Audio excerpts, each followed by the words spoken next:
শুভ বিবাহ ধারাবাহিকের আগামী এপিসোডে দেখানো হবে সুধা রাস্তায় কচিকাঁচাদের সঙ্গে বৃষ্টিতে ভিজছে। আর সুধাকে দেখে বোঝাই যাচ্ছে সে কতটা আনন্দিত, কতটা উচ্ছ্বসিত। সুধাকে দেখে তেজও সেখানে দাঁড়িয়ে যায় আর তেজও বৃষ্টিতে ভিজতে থাকে। সুধা নাচ করতে করতে একটা সময় পর পিছনে ফিরতেই দেখে তেজ দাঁড়িয়ে আছে। ফলে তেজ আর সুধা আবারও মুখোমুখি হয়। অপলক দৃষ্টিতে তারা একে অপরের দিকে তাকিয়ে থাকে।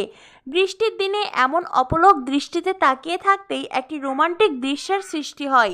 এরপরেই দেখা যায় তেজ আর ইমন আবারও কোনো কারণে মুখোমুখি হয়েছে। তখনই ইমন আর তেজের মধ্যে অনেক কথা হয়। ইমন তেজকে অপমান করে বলে, তা তোমার যোগ্য মেয়ে কে?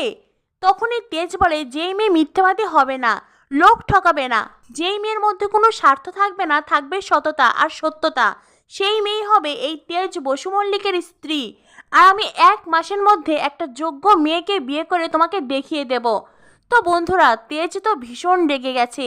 সে 1 মাসের মধ্যে বিয়ে করবে। আর এদিকে ঠাম্মিও তো তেজকে বলেছে সুধার কথা। অন্যদিকে সুধাকেও পাত্রপক্ষ দেখতে এসেছে আর পাত্রপক্ষের সুধাকে দেখে ভীষণ ভালো লেগেছে। তো বন্ধুরা, কি হতে চলেছে শুভ বিবাহ ধারাবাহিকে পরবর্তী আপডেট পেতে আমাদের সাথেই থাকো। ধন্যবাদ।